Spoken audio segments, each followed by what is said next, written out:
I started by spending 4 years in Peru to analyze the techniques of Peruvian farmers. This gave me the desire to better understand what's happening in an environment that is not necessarily very favorable for agriculture. I returned to INRA in 1981 and started working on the water supply of plants as it is affected by farmers' techniques. What I did was to try to see how it was done in the fields. So I examined a lot of roots through plants in the soil. What does not fit is the relationship between that and the mathematical models which existed to represent the transfer of water. François, he was very appealing. He was the precursor, if you like. He put genetics in agronomy very early on. There was literature, models which were only on hormones, hence biochemical, and there was literature, models which were only biophysical with the circulation of water. In order to understand what I was seeing in the fields, I combined the two and came up with a model which is used to simulate the behavior of several species, several genotypes, facing climate change. And this is used on a rather large scale in agronomy and ecology. What we did today was what he anticipated 10 or 15 years ago. He used work that was already done on the control of transpiration, the opening of stomata, which are small pores on the surface of leaves, by a hormone which is called abscisic acid. His contribution was to formalize this control with mathematical equations to see that these mathematical equations were robust and had a meaning, and to find out more about the functioning of a plant thanks to these models. That has really been a certain conceptual revolution, the driver of his arrival here in Montpellier and the creation of the lab. In 1993, INRA asked me to come to Montpellier, so we started with a team of around 10 people. We worked on transgenic plants, on natural diversity, to try to understand how different genotypes functioned when facing aquatic stress and temperatures. This we did by hand. It was also, I think, a stroke of genius of François to say, okay, we're going to stop measuring the length of leaves with our double decimeters, our calipers, or who knows what.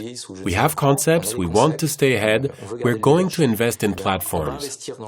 So the first platform which we developed is the one which is behind. It allows us to follow the growth and transpiration movements according to the environment, but over short time frames. If I rewater a plant, it starts to grow again in 20 minutes, in its entirety.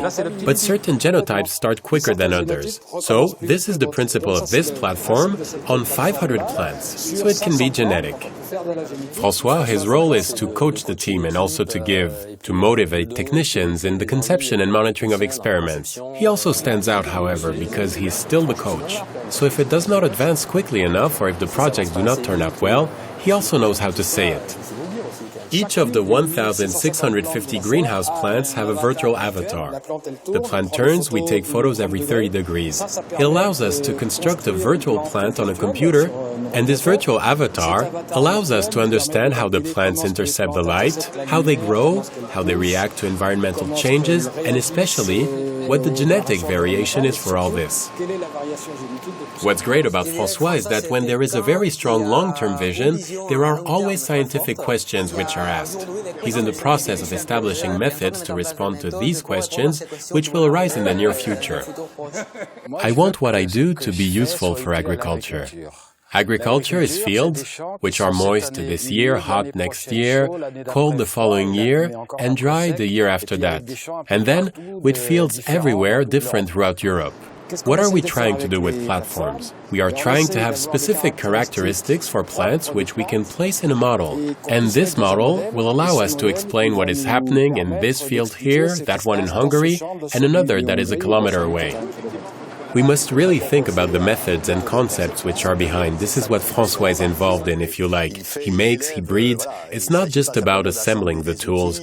We must know what to do with the information we will recover. And this is why François is somehow the driving force and innovative. It has been, 5-6 years that we got involved? We're progressing every year. It's starting to look good. There's still work to do. After all, it's quite new. But it's an adventure which we have with private partners, seed companies which are involved in the adventure, which put all these results into their selection plans. And therefore, it's a public-private movement which is shared and with which we hope to be making genotypes by 2050. Hardworking, risk-taker, visionary, scientific integrity, this craving to go further, this curiosity. One word, excellent. He's a player, though. He's obsessed. Yes, that's it. An ability to communicate with all disciplines. Someone pleasant and efficient.